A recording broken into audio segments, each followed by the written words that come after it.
Hello and welcome. We're going to do exterior walk around of the Nova 20 RB, and then we'll go inside and look at some of the other systems. So starting over here on the passenger side of the van, you have your passenger door here and your slider door. If you want to enter the coach, you just open this door right here, slide it all the way open gently.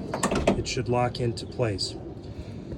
You do have a screen over here that you can use, and just be very careful when you're opening and closing those screens. If you want to be in the van and enjoy the breeze, you can keep the bugs out by using that screen. Up here we have the awning, and I'm going to go over how to use that in just a second. Just want to remind everybody to be super careful when you're using the awning, because if you leave it unattended and it's windy outside, you could end up having a real hard time getting it back in, and that would ruin somebody's trip. You do have a little light here that you can use if it's nighttime and you want to have that inside of the coach. So to close the door, you just pull up here on the handle and then firmly slide it over, and it should lock right into place. If you don't close it all the way, when you go to turn on the ignition, it'll tell you that it's not closed. We have several windows on the unit. I want to talk about this window right here, right behind the sliding door. So these are very nice windows, but my recommendation is do not use this window, because if you open the sliding door while this window is open, it's about a $2,000 mistake, and it's very easy to forget. So my advice is don't even use that window. You'll get plenty of ventilation without doing that with all the other windows. Back here you have a port for your exhaust. That's for the hot water heater and the furnace. Next to that, there's a nice little 110 volt outlet that you can use if you want to use some power on the outside of the van. Okay, back here you have your two rear doors. These are very simple. You just open the door here, and then on the other side, the left side, you have a latch here that opens up. These come out, and we'll go through some stuff back here. Up here in the upper left side, you have some storage here. This is typically where we keep the sewer caps, things like that. Down below you have your space for your AC cord to connect to shore power. The portable shower connector is also down there as well. You do have a screen that slides down here if you want to leave these back doors open. It's very nice. Again, just be very careful with all the windows and screens. It's lightweight and they're easy to break, but they won't break if you're just very gentle with them. On this side you have your switch for the water pump. You'll need to use that if you want to use the outside shower. Back here you have slots for your blinds. These can cover the back windows at night if you so desire. There's one on the right and another one here on the left. You also have a little curtain there that you can close at night if you want to use that instead of the blinds, which is what we usually do. So we'll go ahead and close this up. Do have a trailer hitch, but we do not allow any towing with this van. So the only thing that you'd really use it for is storage box, or maybe you've got a bike rack on there as well. There's the roof ladder. Really no reason for you to go up there, but if someone needed to, there's a ladder. Now we're going to talk about, moving over to the driver's side of the van, we're going to talk about the tanks. So this particular unit has two, or actually three tanks. The rear of the unit, which is your bathroom, that's where your bathroom is going to have your black tank, that's your toilet, that's on the left, and your gray tank, which is your sink water, that's on the right. Those both come into one connector right here. So what you would do, and again, these gates are always going to be closed unless you're dumping. So always leave those closed. To dump this, you would pop off this cap, connect the sewer hose into the dump station. What you're going to do is open the left gate first. That's your toilet water, black water, and then once that's emptied out, you would open the right side, and that'll kind of clean the hose out a little bit as well. So very nice. We also have another feature called a black water flush, which is kind of nice. It helps clean the system. So what you would do is, after you do your initial dump, you're going to close this valve right here. That's the gray water valve. You're going to leave the black water valve open. Very important. You always want that open when you're using this tank flush, which I'm about to show you. So coming over here, you have this, it's labeled black tank flush. So you would just hook up to water, connect the hose, turn that on.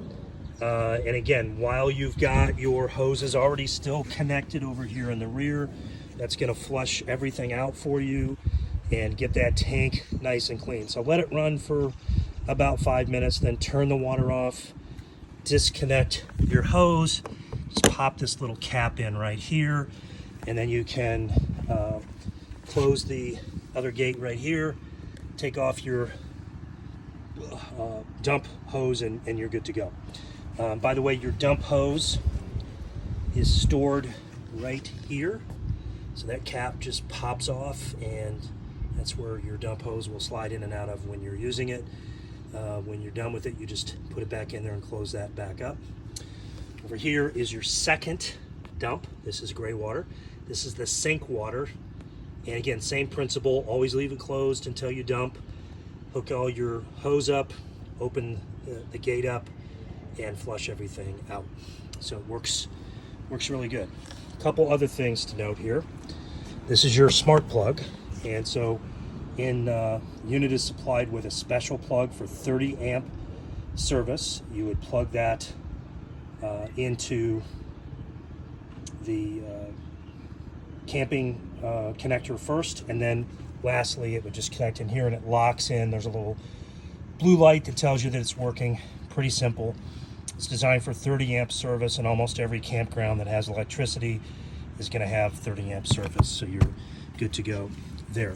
This is your spray port if you want to use the outside shower. Maybe you've got sand on you and you want to wash off. What you do is take out the blue hose, pop it in here, and you're good to go. Just make sure you turn the water pump on when you use that. This is not used. That's a little solar connector, but we don't use that because our solar panels are up on the roof. Over here you have a cable outlet. If you're staying someplace that has cable, you can plug it in here. Now you have two ways to get water into the van. Talk about both of those. So first, you have a city water connection. This is where you're staying at a campground, maybe at a friend's house, and they have access to water. So you would connect your water from the campground into this connection. It doesn't use the pump. It uses the pressure from the city water connection or the campground connection. We provide a pressure regulator and a filter that you can use. So you would put the pressure regulator and the filter over by where you're going to connect the water, and then just put your hose directly into here. It's fairly straightforward. Make sure you got a good seal so nothing is leaking. We'll give you a couple of extra washers in case you need those to keep everything going. Now the next thing you're going to do, let's say there's no water connection where you're going, so that means you got to bring your own water, and that's what this fresh water connection is. So in this case, you would someplace along the road, maybe wherever you can find it, you're going to hook up the hose, and again, always use the regulator just to be safe, and the filter, which is with this unit. And then you can fill this tank when it's full. I think it holds about 27 gallons. You'll see the water start to drip out, so then you can just turn the water off, and now you've got your onboard water that you can use in the system. So we sanitize this system quite regularly, but just be mindful of where you're getting your water, and when in doubt, just drink bottled water. But this is fine for the shower, light cooking, stuff like that. So pretty simple stuff over here. Okay, right here we have your gas tank.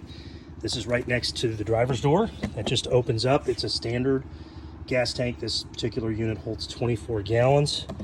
And usually, depending upon how you're driving, you can expect to get anywhere from 16 to 18 miles a gallon. I will tell you that if you drive this van over 70 miles an hour, the mileage is going to really drop pretty quickly. So we encourage you just to keep it, take your time, and run about no more than 70 miles an hour, and you'll just be fine with that. So That's a quick overview of the outside of the van. Just a couple more things real quick. You have on the driver's side of the van, you have 2 windows. These windows have both screens and shades built into them. They're really cool. Again, I just encourage everybody to be very careful with any of this stuff because it's lightweight to save on the weight. So just be careful as you're opening and closing that you do it kind of slowly and you'll be fine.